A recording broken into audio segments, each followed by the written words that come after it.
तो बंधन ऊर्जा का, नाभिकीय बंधन ऊर्जा का जो नेक्स्ट घटक है वो है पृष्ठ ऊर्जा, यानी सरफेस एनर्जी। इसको BS से रिप्रेजेंट करते हैं। तो इसको समझने के लिए ये मैंने एक नाभिक बनाया है। ये मान लीजिए एक नाभिक है, उसमें 2 न्यूक्लियन ले लिए। न्यूक्लियन मतलब प्रोटॉन या न्यूट्रॉन। वे न्यूक्लियन जो नाभिक के आयतन के अंदर हैं, वो अपने चारों तरफ न्यूक्लियनों से घिरे हुए हैं और उनके मध्य क्या लग रहा है? नाभिकीय बल। नाभिकीय बल कैसा होता है? आकर्षण बल होता है, और इसी बल के कारण बंधन ऊर्जा उत्पन्न होती है। तो नाभिक के आयतन के अंदर स्थित प्रत्येक न्यूक्लियन अपने चारों ओर न्यूक्लियनों से नाभिकीय बल लगाता है, और उसके कारण बंधन ऊर्जा होती है। तो यानी जो हमने आयतन ऊर्जा की गणना की है, वो ये मानते हुए की है कि प्रत्येक न्यूक्लियन अपने चारों ओर न्यूक्लियनों से घिरा हुआ है। लेकिन अब आते हैं उस न्यूक्लियन की बात करते हैं जो केवल पृष्ठ पर है। ऐसे न्यूक्लियन जो नाभिक के पृष्ठ पर हैं, वो चारों ओर से हर तरफ से न्यूक्लियन से घिरे हुए नहीं हैं। क्यों? न्यूक्लियन केवल नाभिक के अंदर है, तो ये साइड खाली है, इधर कोई न्यूक्लियन नहीं है।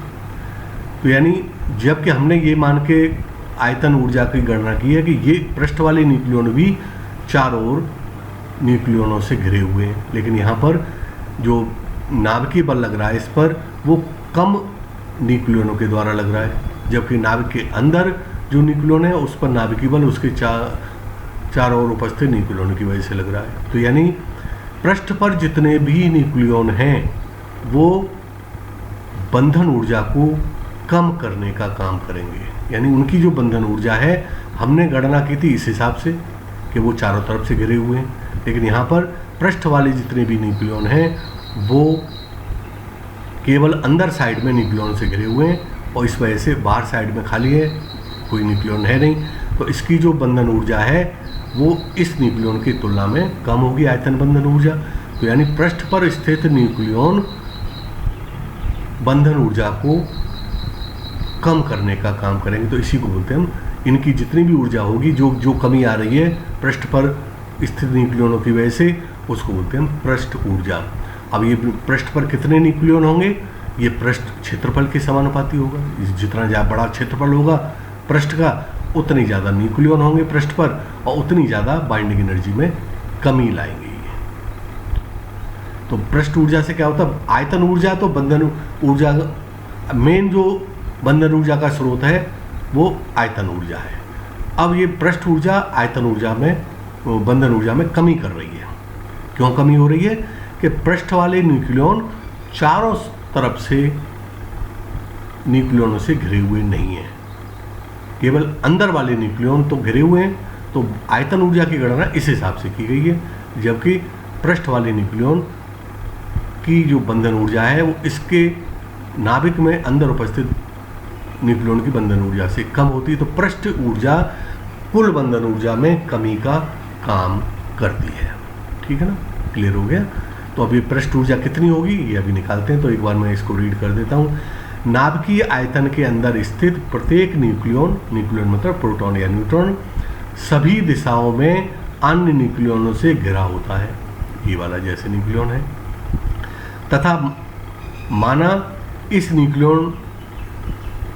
न्यूक्लियनों की संख्या n है। तो इसके चारों ओर जितने भी न्यूक्लियन है उनकी संख्या, अब ये न्यूक्लियन कितनी दूर तक न्यूक्लियर फोर्स लगाएगा? 2 फर्मी के आसपास।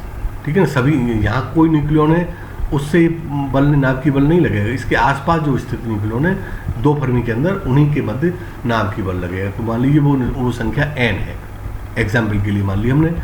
अतः नाभिक के आयतन के अंदर स्थित प्रत्येक न्यूक्लियन n पेयर बनाता है। ये 1 pair, 2 pair, 3 pair, 4 pair, 5 pair. तो एक न्यूक्लियन की बात करें तो इसकी चारों ओर n न्यूक्लियन, तो n पेयर बनेंगे। यानी जो नाभिकीय बल है वो n पेयरों के कारण होगा, जो कि नाभिकीय बल या बंधन ऊर्जा में योगदान करते हैं। नाभिक के अंदर उपस्थित न्यूक्लियनों की जो बंधन ऊर्जा है वो किस वजह से हो रही? n पेयर के कारण मान लिया। लेकिन नाभिक की पृष्ठ पर स्थित न्यूक्लियन n से कम न्यूक्लियनों से घिरा होता है। अब जो पृष्ठ पर है, मान लीजिए ये n न्यूक्लियन है, तो पृष्ठ पर जो न्यूक्लियन है वो कितने न्यूक्लियनों से घिरा होगा, वो संख्या n से कम होगी। ये देखिए n से, ये इसकी यहाँ संख्या ज़्यादा है, यहाँ संख्या कम है, तो पेयर भी कम बनेंगे। यहाँ पर पेयर कम बनेंगे तो इस नाभिक की, इस न्यूक्लियन की बंधन ऊर्जा भी कम होगी। n से कम न्यूक्लियनों से घिरा होता है, अर्थात इस न्यूक्लियन के n पेयर से कम पेयर होते हैं। अतः बंधन ऊर्जा में पृष्ठ पर स्थित न्यूक्लियनों का योगदान नाभिक के अंदर स्थित न्यूक्लियनों के योगदान से कम होता है, जबकि हमने सभी न्यूक्लियनों का योगदान बराबर मान के आयतन ऊर्जा की गणना की थी। ठीक है ना। जबकि आयतन ऊर्जा में सभी न्यूक्लियनों का योगदान समान माना गया था। ठीक है ना। अतः पृष्ठ पर स्थित न्यूक्लियनों के कारण आयतन ऊर्जा में कमी हो जाती है।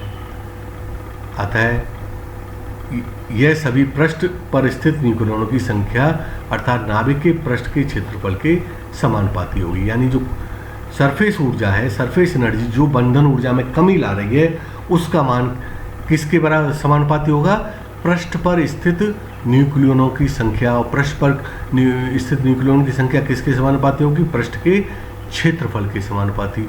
और किसी नाभिक का पृष्ठ का क्षेत्रफल कितना होगा, अगर नाभिक की त्रिज्या r है तो पृष्ठ का क्षेत्रफल हो जाएगा 4πr²। r क्या होता है, नाभिक की त्रिज्या, इसका मान होता है r0 1/3।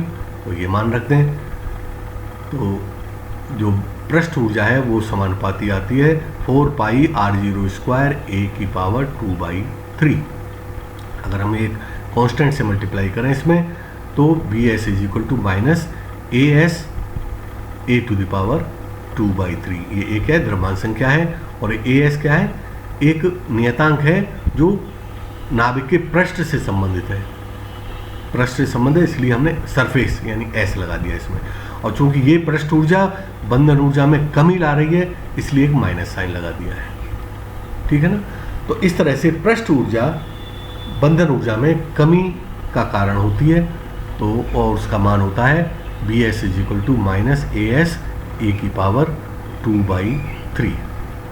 ठीक है। जहाँ as नाभिक के पृष्ठ से संबंधित एक नियतांक है, चूंकि यह घटक कुल बंधन ऊर्जा को कम करता है, इस कारण समीकरण 4 में ऋणात्मक चिन्ह का उपयोग किया गया है। ठीक है ना। तो ये हो गई पृष्ठ ऊर्जा। पहले थी आयतन ऊर्जा। आयतन ऊर्जा बंधन ऊर्जा, नाभिक की जो बंधन ऊर्जा है वो मुख्य घटक आयतन ऊर्जा होती है, वो धनात्मक होती है।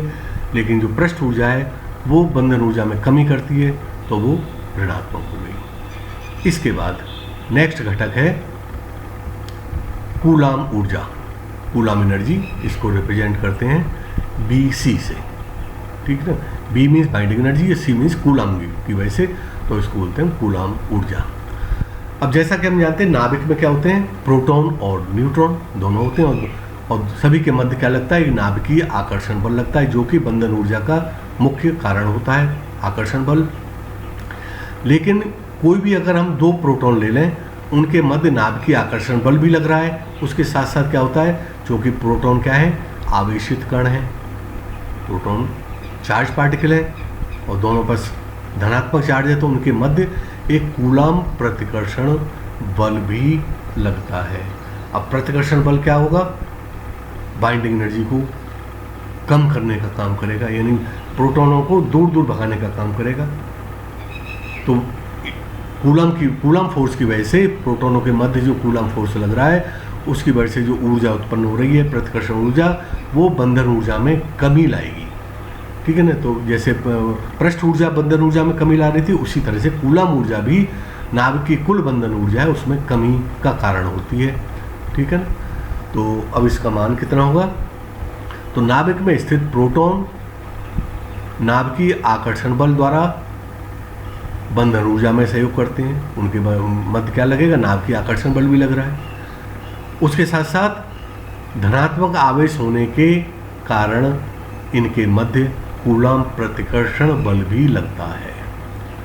प्रतिकर्षण बल तोड़ने का काम करेगा नाभिक को, आकर्षण बल नाभिक को बांधने का काम करेगा। तो आकर्षण बल तो नाभिक की बंधन ऊर्जा में वृद्धि करता है और प्रतिकर्षण बल नाभिक की बंधन ऊर्जा में कमी करता है। ठीक है ना। तो प्रतिकर्षण बल लगता है दो प्रोटॉनों में, जिसके कारण बंधन ऊर्जा में कमी आ जाती है। अब देखिए, मान लीजिए नाभिक, कोई नाभिक है जिसकी परमाणु संख्या Z है, द्रव्यमान संख्या A है। तो नाभिक में Z प्रोटॉन होंगे, तो प्रत्येक प्रोटॉन बाकी के जितने भी प्रोटॉन हैं, बाकी के कितने प्रोटॉन बने, Z-1। अगर टोटल Z प्रोटॉन है तो कोई भी एक प्रोटॉन बाकी के कितने प्रोटॉन हैं, Z-1 प्रोटॉन, उनके मध्य पेयर बनेगा, कूलम्ब जो प्रतिकर्षण बल का पेयर बनेगा। ठीक है ना। लेकिन इसमें जो बाकी के न्यूट्रॉन हैं वो पहले न्यूट्रॉन, बाकी के जितने प्रोटॉन हैं वो पहले प्रोटॉन से भी पेयर बना रहे हैं, वो संख्या भी इसमें शामिल कर ली गई है। तो इसलिए डिवाइडेड बाई 2 कर दिया, आधा कर दिया हमने। तो जितने भी प्रोटॉन हैं नाभिक के अंदर वो Z-1 डिवाइडेड बाई 2 इतने पेयर बनाएंगे। कूलम्ब जो फोर्स लगेगा इतने पेयरों के मध्य लगेगा।